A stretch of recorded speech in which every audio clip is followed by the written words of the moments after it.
네, 여러분 안녕하십니까? 비전교육학입니다. 이전 시간에 이어서 교육평가 부분이 어떤 부분이 시험에 나올 수 있는지 한번 살펴보도록 하겠습니다. 이제 앞에서는 지금 평가의 목적에 대해서 봤죠. 평가라는 용어가 생략되겠습니다. 평가의 목적에서 나올 수 있는 부분을 봤다면 이번에는 성취 기준에 근거한 평가를 강조하고 있죠. 지금 백워드 교육과정 모형을 지금 강조하고 있는 겁니다. 그러니까 평가를 할 때 외부의 평가에 의존하지 말고 성취 기준에 평가를 해라. 성취 기준에 근거한 평가를 하기 위해서는 교육과정 모형은 반드시 뭘 써야 하냐면 백워드 교육과정 모형을 써야 됩니다. 그래서 목표를 설정하고 그 학습 경험을 선정하고 학습 경험을 조직하고 평가 문제를 만들게 되면 이 평가 문제가 외부에 의해서 만들어질 수도 있고 아니면 목적과는 좀 달라집니다.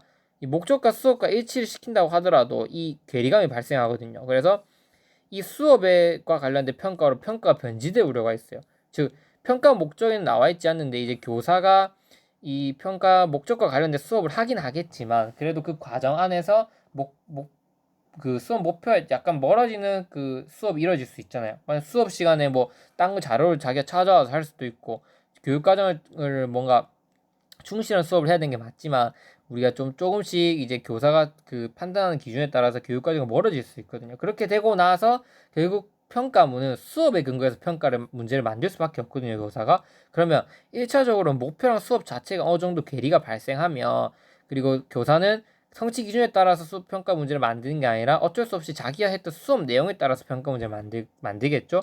그러면 결국 목표랑 평가는 멀어질 수밖에 없어요. 따라서 어떻게 하라고 하냐면 이제 목표를 세운 다음에 바로 평가 문제를 미리 만드는 거예요, 교사가.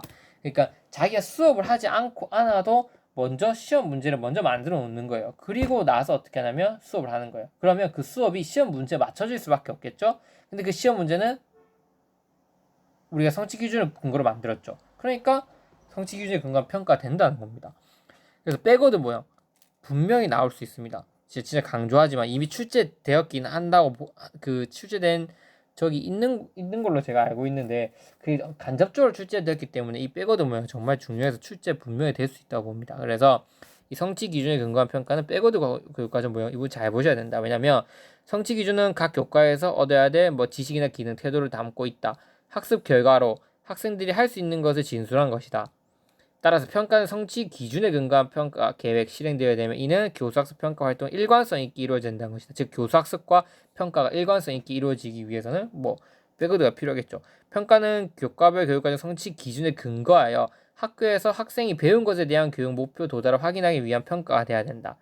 그래서 쭉 읽어보시면 사교육을 조장하면 안 되고 이제 교육 외적인 평가를 하면 안 된다. 이 부분에서 백워드를 중시한다 이렇게 볼 수 있습니다.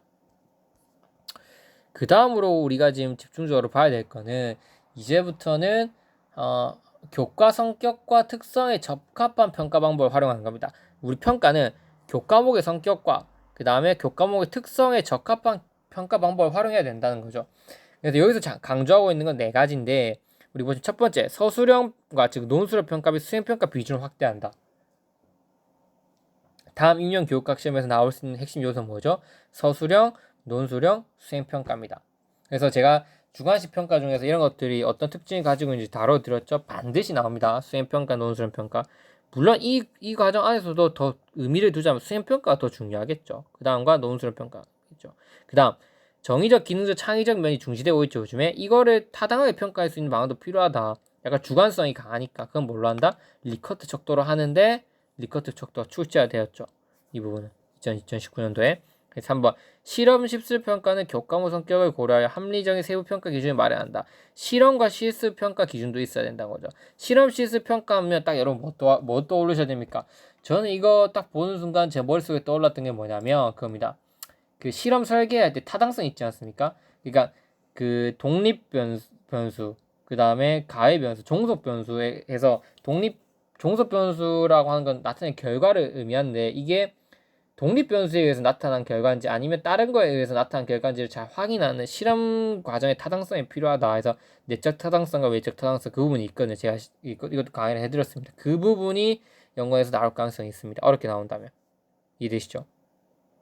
그래서 그 이 세 가지가 핵심 부분인데 이게 어떻게 구체적으로 구성되어 있는지 한번 살펴볼게요. 자 보자면 이분 앞부분이 지금 생략이 되었는데 여기 보시면 이제 교과의 성격입니다. 여기 보면 교과의 성격과 특성에 적합한 평가 방법을 써라.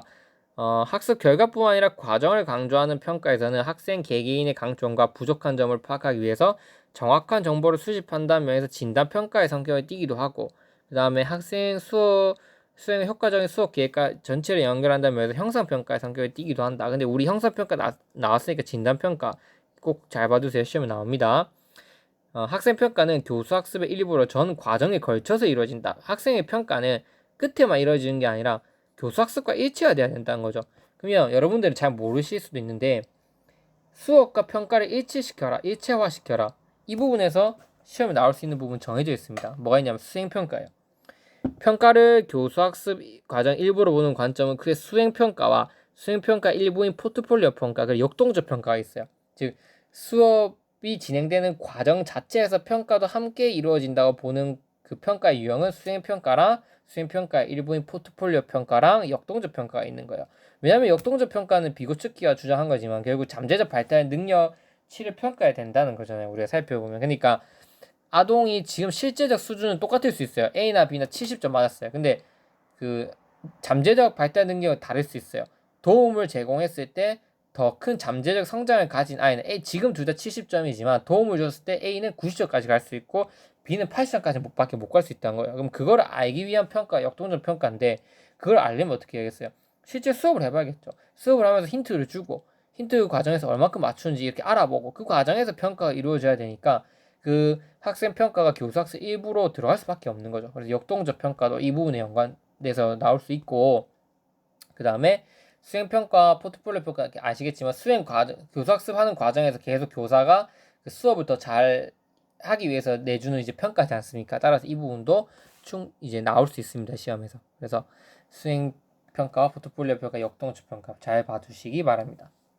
그리고 다양한 교수학습 방법과 일관되면서 그 특성을 드러낸 것을 선택해야 된다. 그 다음에 또한 학생들의 평가 과정에 포함시킨다. 예를 들면 수행의 과정과 결과물을 평가하는 준거를 교사와 학생이 함께 만들어가는 자기평가를 하도록 한다. 지금 계속 앞에서 강조했잖아요. 2015 개정 교육과정은 자기평가를 강조하는구나. 수행의 과정과 결과물을 판단할 때 그 학생과 교사가 함께 만들어갈 수 있는 자기평가를 중시하고 있구나. 그래서 자기평가나 수행평가가 출제될 수 있고 이 자기평가가 강조되는 평가는 포트폴리오 평가입니다. 그래서 만약에 시험에 지금 나온다면 포트폴리오 평가가 나올 확률이 매우 높은 거죠. 왜? 자기평가를 강조시하고 있고 또 수행평가도 강조시하고 있는데 지금 수행 과정에서 뭔가 결과물에 대해서 학생들이 자기가 자기 결과물을 판단하는 그런 게 필요하다는 거잖아요. 근데 이게 모든 수행평가에 해당된 거 아니거든요. 이건 포트폴리오가 가지고 있는 어떤 큰 특징이지 않습니까? 따라서 지금 만약에 다음 시험에 인명교육과 출제된다면 평가 부분에서 저는 이제 이 부분에서 출제가 된다면 이제 진단평가나 여기 보시면 진단평가나 이 포트폴리오 평가가 나올 확률이 높지 않을까 그렇게 한번 생각을 해봅니다. 그 다음 또 서술형 평가가 이제 실질적인 그 문제를 문항을 만드는 부분이 출제가 된다면 서술형 평가 나올 확률이 높습니다. 서술형과 논술형이죠. 여기 보시면 서술형은 내용을 요약하거나 개념을 설명하거나 풀이 과정을 제시하는 등 학습한 내용을 기술하는 형식이다. 서술형은 논술형에 비해서 짧은 길이로 답을 작성하는 방식으로 그리고 조직력이나 표현력이 크게 요구되지 않는다. 그러니까 답만 물어본다는 거죠. 서술형. 또한 채점할 때는 어느 정도 객관적인 정답이 있다. 논술형은 서술형보다 보통 길게 한 단락 이상으로 구성되며 그 자신의 주장을 논리적으로 펼치는 그 평가 방식으로 볼 수 있다. 그래서 지금 이 총론에서는 논술형과 서술형을 구분해서 지금 이제 언급하고 있습니다. 그래서 서술형은 뭔가 뭐에 가깝다고 볼 수 있냐면 이제 그 따지고 보면은 이제 약술형이 거의 가깝다고 이제 볼 수 있죠. 보시면 혹은 이제 약술형이나 단답형, 뭐는 뭐다라고 하는 것에 좀 비중이 들어간 게 서술형이라면 지금 논술형은 좀 더 긴 주관식 검사를 의미하는 거죠. 이제 어느 정도 한 단락 이상 그 서술해야 된다는 걸 볼 수 있죠. 그래서 어찌됐든 여러분들 이제 여기서 나올 수 있는 부분은 뭐냐면 논술형입니다. 이 논술형이나 서술형 평가와 같은 이제 주관식 검사죠. 이 주관식 검사를 썼을 때 우리가 얻을 수 있는 장점이 뭐냐 이렇게도 공부하셔야 되고 주관식 안에서 논술형을 썼을 때 주관식 안에서 서술형을 썼을 때 가질 수 있는 장단점들이나 혹은 출제 문항의 어떤 그 문항 제작 과정의 유의점 이 부분 반드시 보셔야 됩니다. 다시 말씀드릴게요. 주관식 검사 그 자체로 가지는 장단점을 물어볼 수도 있고, 혹은 주관식 검사 안에서 서술형, 논술형 세부적으로 들어가서 이 서술형과 논술형의 문제를 만들 때 유의점, 제작 과정의 유의점이나 혹은 장단점 이런 부분들이 시험에 나올 확률이 높습니다. 그래서 이 세 가지 부분 꼭 준비해 두시기 바랍니다. 그리고 수행평가가 계속 강조돼서 나오네요.